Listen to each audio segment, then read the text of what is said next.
آج چھٹا پارہ مکمل اور ساتواں پارہ پہلا پاؤ اس کا پڑھا گیا ہے۔ سورۃ النساء کا جو حصہ باقی تھا وہ پڑھا گیا اور سورۃ المائدہ مکمل پڑھی گئی۔ پارے کے شروع میں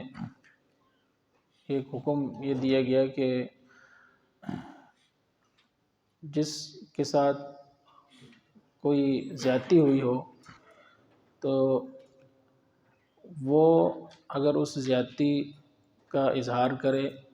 تو اس میں تو کوئی حرج نہیں ہے، لیکن ویسے کسی برائی کا چرچا کرنا اللہ تعالیٰ کو یہ بات پسند نہیں ہے۔ ہاں اگر کوئی مظلوم ہے تو وہ اپنے ساتھ کیے گئے ظلم کے بارے میں بتا سکتا ہے لوگوں کو، باقی یہ ہے کہ برائی کا چرچا جو ہے تو اس کو پسند نہیں کیا گیا۔ اس کے بعد جو یہود ہیں ان کے بارے میں جس طرح سورہ بقرہ کے اندر ان کی ان عادات کا ذکر کیا گیا تھا، ان کی نافرمانیوں کا، تو اسی طرح کچھ نافرمانیاں ان کی یہاں پر ذکر کی گئیں کہ چونکہ حضور اقدس صلی اللہ علیہ وسلم سے بھی کچھ لوگوں نے سوال کیا، یہود نے یہ کہا تھا کہ آپ آسمان سے کوئی کتاب کیوں نہیں لے کر آتے، یعنی پوری کتاب آسمان سے کیوں نہیں آپ کے پاس آئی، جیسا کہ موسیٰ علیہ السلام کے پاس تورات اکٹھی ایک ہی دفعہ آ گئی تھی، تو آپ کے اوپر تھوڑا تھوڑا کر کے قرآن نازل ہو رہا ہے۔ تو ان سے کہا گیا کہ یہ ان لوگوں نے صرف حضور اقدس صلی اللہ علیہ وسلم سے نہیں بلکہ حضرت موسیٰ علیہ السلام سے بھی اسی طرح کے سوالات کیے تھے، اور اس سے بڑے بڑے سوال کیے تھے۔ وہ تو انہوں نے یہ بھی کہا تھا کہ اللہ تعالیٰ کو ہم کھلی آنکھوں سے دیکھنا چاہتے ہیں، اس پر ان کے اوپر بجلی کا کڑکا آیا تھا اور اس کی وجہ سے ان کو وہ ہلاک ہو گئے تھے۔ اسی طرح انہوں نے بچھڑے کی پوجا شروع کر دی تھی، اور کوہ طور کو ان کے اوپر رکھا گیا اور ان سے یہ کہا گیا کہ اس بستی میں داخل ہو جاؤ، تو اس بستی میں وہ داخل جس طرح ان کو حکم دیا گیا تھا داخل ہونے کا اس طرح داخل نہیں ہوئے۔ اسی طرح ہفتے کے دن کی جو سرگرمیاں تھیں ان سے ان کو منع کیا گیا، معاشی سرگرمیوں سے، لیکن پھر بھی انہوں نے وہ کام کیے۔ پھر یہود نے یہ بھی ایک تو انبیاء کو ناحق قتل کیا، اور حضرت عیسیٰ علیہ السلام کے بارے میں بھی کہتے تھے کہ ان کو ہم نے قتل کر دیا ہے، اور حضرت مریم کے اوپر جو ہے تو وہ بہتان لگاتے تھے، حالانکہ اللہ تعالیٰ نے فرمایا کہ انہوں نے حضرت عیسیٰ علیہ السلام کو قتل نہیں کیا، یہ بالکل یقینی بات ہے، بلکہ اللہ نے ان کو آسمانوں پر اٹھا لیا۔ اور اسی طرح ان کے سود خوری کا ذکر کیا گیا کہ یہ لوگ سود کھانے والے ہیں، لوگوں کے مال ناحق کھانے والے ہیں، ایسے لوگوں کے لیے اللہ تعالیٰ نے دردناک عذاب تیار کر رکھا ہے۔ اس کے علاوہ انبیاء کا ذکر کیا گیا کہ اللہ تعالیٰ نے جس طرح آپ کے اوپر وحی کی نازل کی ہے، اسی طرح آپ سے پہلے بھی انبیاء کے اوپر وحی نازل کی ہے، اور کچھ رسولوں کا تذکرہ تو حضور اقدس صلی اللہ علیہ وسلم کے سامنے کر دیا گیا قرآن کریم کے اندر، 26 انبیاء کا تذکرہ ہے، لیکن بہت سے رسول ایسے ہیں اللہ نے فرمایا کہ ہم نے ان کا تذکرہ آپ کے سامنے نہیں کیا، ان کے بارے میں ان کے حالات آپ کو نہیں بتائے۔ 1.25 لاکھ کے قریب جو ہے تو وہ انبیاء اس دنیا میں آئے، لیکن کچھ انبیاء کا تذکرہ قرآن کریم کے اندر کیا گیا۔ اسی طرح اہل کتاب جو عیسائی تھے ان کے اس نظریے کی اصلاح کی گئی، جو کہتے تھے کہ مسیح جو ہے تو حضرت عیسیٰ علیہ السلام یہ خدا ہیں، تو ان کو کہا گیا کہ اپنے دین کے اندر غلو نہ کریں، اور یہ نہ کہیں کہ عیسیٰ علیہ السلام جو ہے تو وہ خدا ہیں، یا یہ کہ 3 خداؤں میں ایک خدا ہے، ایسے بات سے باز آ جائیں۔ وہ تو اللہ کے بندے تھے، اللہ کا کلمہ کن تھا جس سے وہ پیدا ہوئے، اور ان کی روح کو اللہ تعالیٰ نے حضرت مریم کے اندر پھونک دیا تھا، اور تو وہ ایک اللہ کے بندے تھے، نہ کہ وہ کوئی خدا تھے۔ اسی طرح سورت کے آخر میں ایک شخص کی وراثت کا حکم ذکر کیا گیا کہ جو کلالہ ہو، یعنی جس کے اصول فرو نہ ہو، اس کے والدین اور اولاد نہ ہو، تو اگر اس کے بہن بھائی ہوں تو اس کی وراثت کا طریقہ یہ ہے کہ اس کی اگر ایک بہن ہو تو اس کو آدھا ترکہ ملے گا، اگر ایک سے زیادہ ہو تو ان کو 2/3 ترکہ ملے گا، اور اگر عورت فوت ہو جائے اس طرح اور اس کا بھائی ہو تو وہ اس کو ساری وراثت اس کو ملے گی، اگر ایک سے زیادہ بھائی ہوں تو سب میں تقسیم ہوگی، اور اگر بہنیں اور بھائی دونوں ہوں تو پھر بہن کو آدھا حصہ اور بھائی کو پورا حصہ ملے گا، اس طرح یہ وراثت تقسیم ہوگی۔ اس آیت پر سورت جو ہے تو یہ مکمل ہو جاتی ہے، سورۃ النساء۔ سورۃ المائدہ یہ جو اگلی سورت ہے، مائدہ کا مطلب دسترخوان، چونکہ حضرت عیسیٰ علیہ السلام سے ان کے حواریین نے یہ مطالبہ کیا تھا کہ آپ اللہ تعالیٰ سے دعا کریں کہ ایک دسترخوان آسمان سے اللہ تعالیٰ نازل فرمائے، تو اس واقعے کے اس سورت کے اندر ذکر ہے، اس وجہ سے اس کا نام سورہ مائدہ رکھا گیا۔ یہ سورت صلح حدیبیہ اور اس کے بعد فتح مکہ اور جو آخری حضور اقدس صلی اللہ علیہ وسلم کا جو حج تھا، حجۃ الوداع، تو ان سالوں کے اندر یہ صورت نازل ہوئی، یعنی اس آخر میں حضور اقدس صلی اللہ علیہ وسلم کے جو آخری 3-4 سال تھے اس کے اندر یہ صورت نازل ہوئی۔ اس لیے صورت کے اندر بہت سے تفصیلی احکامات، سیاست سے متعلق، حکمرانی سے متعلق احکامات، معاشی زندگی سے متعلق احکامات دیے گئے۔ ابتدا اس صورت کی اس سے کی گئی کہ اپنے جو عہد ہیں ان کو پورا کریں، جو معاہدے ہیں ان کو پورا کیا جائے، اور صلح حدیبیہ کے موقع پر جو مسلمان جانور لے کر آئے تھے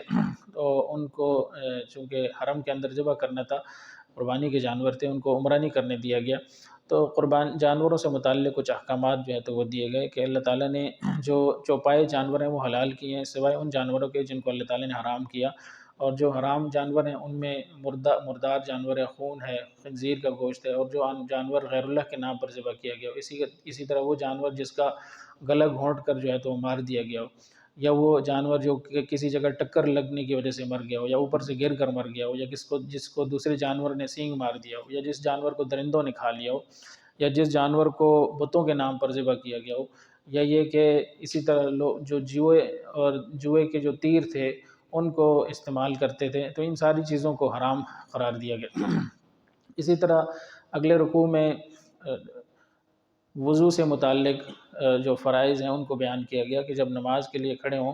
تو چہرہ دھو لیں، اپنے ہاتھوں کو دھو لیں کونیوں تک، اور اسی طرح سر کا مسح کر لیں، اور پاؤں جو ہے تو وہ ٹخنے تک دھو لیں۔ پانی اگر میسر نہ ہو تو تیمم کا حکم دیا گیا کہ ایسی صورت میں تیمم کر لیا جائے۔ اسی طرح اس کے بعد پھر بنی اسرائیل کے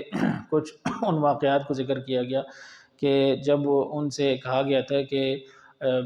مصر سے نکلنے کے بعد جب وہ وادی طی میں سرگرداں رہے، اور اس کے بعد ان سے کہا گیا کہ اپنا جو علاقہ ہے شام اس کی طرف جائیں اور اس کو حاصل کریں۔ پہلے تو انہوں نے انکار کیا تھا کہ ادھر تو بڑے بڑے جابر لوگ رہتے ہیں تو ہم ان کا مقابلہ نہیں کر سکتے۔ موسیٰ علیہ السلام سے کہا کہ آپ خود ہی جائیں ان کا مقابلہ کریں، اور اسی وجہ سے ان کو 40 سال تک وہ اس کے اندر سرگرداں رہے۔ تو ان واقعات کا ذکر کیا گیا سورت کے اندر۔ اسی طرح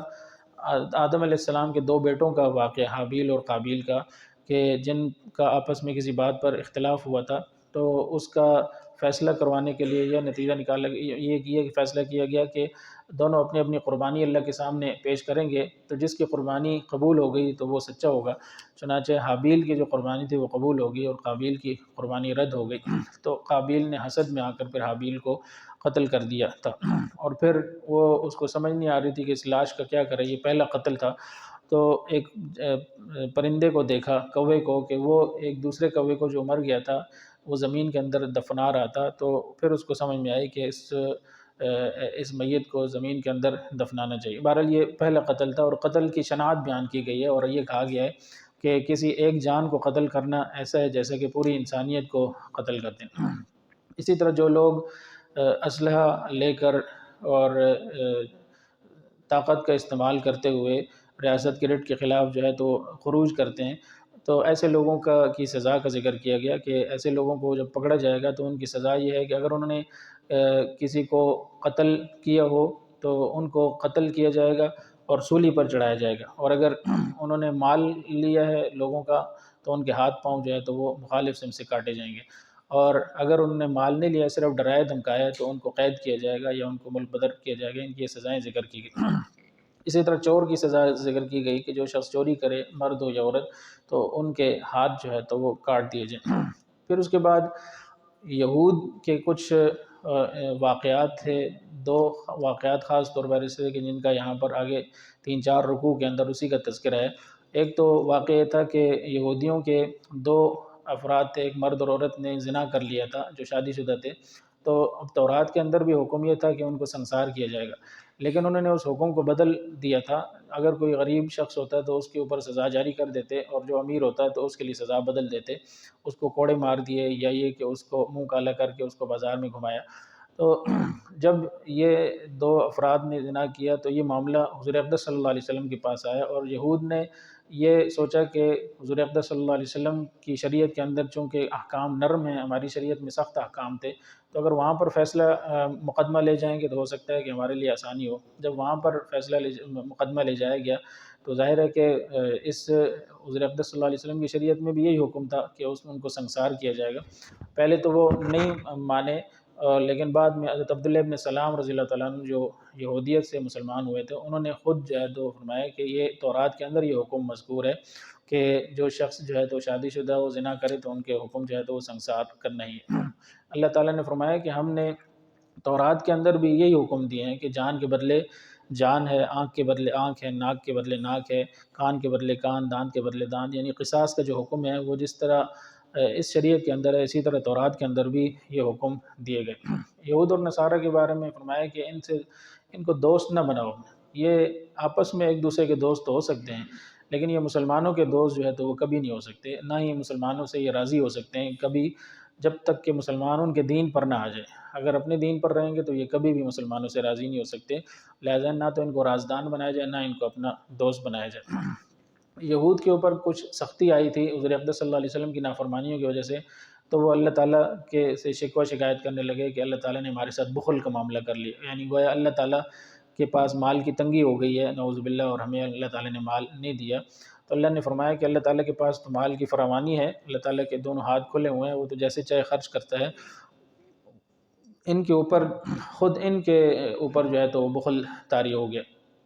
اور اسی طرح حضرت عیسیٰ علیہ السلام کی جو صورتحال تھی اس کو واضح کیا گیا۔ اس عیسیٰ علیہ السلام کے بارے میں یہ کہتے تھے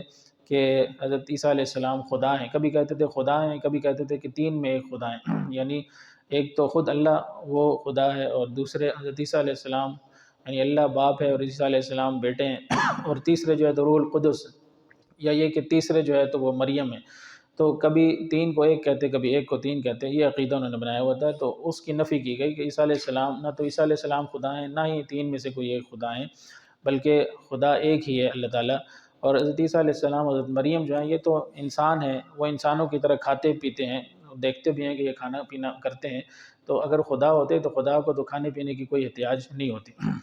عیسائیوں کے بارے میں کہا گیا کہ یہودیوں اور عیسائیوں کے مقابلے میں یہودی ایسے ہیں کہ وہ مسلمانوں کے سخت دشمن ہیں۔ عیسائیوں میں پھر بھی کچھ نہ کچھ نرمی پائی جاتی ہے، اور چونکہ نجاشی کا کے پاس وفد بھیجا گیا تھا، مسلمان ہجرت کر کے گئے تھے، تو وہ بھی عیسائی تھا، اور اس کے بارے میں یہ آتا ہے کہ جب ان کے سامنے قرآن پڑھا گیا تو وہ جو عیسائی تھے ان کی آنکھوں سے آنسو جاری ہو گئے۔ تو یہ جو 7واں پارہ شروع ہو رہا ہے اس کی پہلی آیت کے اندر یہ ذکر کیا گیا کہ ان کے سامنے اللہ کا کلام جب پڑھا جاتا ہے تو ان کی آنکھیں جو ہے تو وہ اس سے بہہ پڑتی ہیں، اور وہ کہتے ہیں کہ یہ تو وہی کلام ہے جو کہ حضرت عیسیٰ علیہ السلام پر نازل ہوا تھا۔ تو یہ وہ عیسائی یعنی جو کہ یہ اس بات پر ایمان لے آئے تھے کہ یہ وہی کلام ہے جو عیسیٰ علیہ السلام کے اوپر نازل ہوا۔ اسی طرح قسم کے کفارہ کا ذکر کیا گیا کہ اگر کوئی شخص قسم اٹھا لے تو اس کا کفارہ یہ ہے کہ وہ 10 مسکینوں کو کھانا کھلائے، اور یا یہ کہ ان کو کپڑا پہنائے یا غلام آزاد کرے۔ اگر یہ نہ کر سکتا ہو تو پھر یہ ہے کہ وہ 3 روزے مسلسل رکھ لے۔ شراب کی حرمت کا ذکر کیا گیا کہ شراب، جوا اور اسی طرح جو تیر ہیں بتوں کے، یہ ساری کی ساری چیزیں حرام ہیں اور ناپاک ہیں، ان سے اجتناب کرنا چاہیے۔ اسی طرح ان شکار کے جانوروں کا ذکر کیا گیا کہ اگر احرام کی حالت میں ہو تو شکار کرنا جو ہے تو وہ منع ہے، اور البتہ خشکی کا شکار، جو تری کا شکار ہے یعنی پانی کا جو شکار ہے مچھلی وغیرہ، اس کی اجازت ہے، لیکن خشکی کا جو شکار ہے وہ اگر کسی نے احرام کی حالت میں کر لیا تو اس کو دم دینا پڑے گا، یعنی جو شکار اس نے کیا ہے اسی کے برابر اس کو کوئی جانور جو ہے تو وہ صدقہ کرنا ہوگا۔ اسی طرح سورت کے آخر میں، سورہ مائدہ کے آخر میں پھر حضرت عیسیٰ علیہ السلام کے کچھ معجزات کا ذکر کیا گیا کہ وہ پرندے کسی شکل بناتے ہیں اور اس میں پھونک مارتے ہیں تو وہ زندہ ہو جاتا ہے، اسی طرح بیمار کے اوپر ہاتھ پھیرتے ہیں تو وہ ٹھیک ہو جاتا ہے، اور اسی طرح کسی مردہ کے اوپر ہاتھ پھیرتے ہیں تو وہ اللہ کے حکم سے زندہ ہو جاتا ہے۔ عیسیٰ علیہ السلام کے حواریوں نے یہ کہا تھا کہ آپ کوئی اللہ تعالیٰ سے یہ دعا کریں کہ آسمان سے دسترخوان نازل کرے، اس کا ذکر کیا گیا اس واقعے کا۔ تو انہوں نے دعا کی، اللہ تعالیٰ نے فرمایا کہ میں نازل تو کر دوں گا لیکن اس کے بعد بھی اگر کوئی انکار کرے گا تو پھر میں اس کو ایسا عذاب دوں گا کہ جو دنیا میں جہانوں میں کہ کبھی اس کو میں نے ایسا عذاب نہیں دیا ہوگا۔ اور سورت کے آخری رکوع کے اندر حضرت عیسیٰ علیہ السلام کے مکالمے کے طور پر ذکر کیا گیا کہ اللہ تعالیٰ نے ان سے فرمایا کہ عیسیٰ کیا تم نے لوگوں سے یہ کہا تھا کہ میری عبادت کرو، یعنی تم نے خود اپنے آپ کو خدا کہہ کر لوگوں سے اپنی عبادت کروائی۔ تو حضرت عیسیٰ علیہ السلام نے فرمایا کہ سبحانک، آپ کی ذات پاک ہے، میں ایسا کیسے کہہ سکتا ہوں، میں تو آپ کا بندہ ہوں، آپ مجھے جانتے ہیں، جو کچھ میرے دل کے اندر ہے اس سے بھی آپ واقف ہیں، میں نے نہ تو کبھی کسی کو اپنی عبادت کا حکم دیا ہے اور نہ ہی کسی کو یہ کہا ہے، آپ ہی رب ہیں میرے بھی اور سب کے رب آپ ہی ہیں اور اگر آپ ان کو عذاب دینا چاہیں تو یہ آپ کے بندے، اگر معاف کر دیں تب بھی آپ غالب اور حکمت والے ہیں۔ اور سورت کے آخر میں اللہ تعالیٰ نے اپنی جو صفات ہیں، آسمان و زمین کا اللہ تعالیٰ بادشاہ ہے، ان صفات کو ذکر کر کے، اپنی قدرت کا ذکر کر کے اس سورت کو مکمل کیا۔ اللہ تعالیٰ سے دعا ہے کہ اللہ تعالیٰ مل کی توفیق نصیب فرمائے۔ وآخر دعوانا آمین الحمد للہ رب العالمین۔ اللہم صلی علی سیدنا مولانا محمد وبارک وسلم۔ ربنا آتنا فی الدنیا حسنہ وفی الآخرۃ حسنہ وقنا عذاب النار، وصلی اللہ تعالی علی خیر خلقہ محمد وآلہ وأصحابہ اجمعین برحمتک۔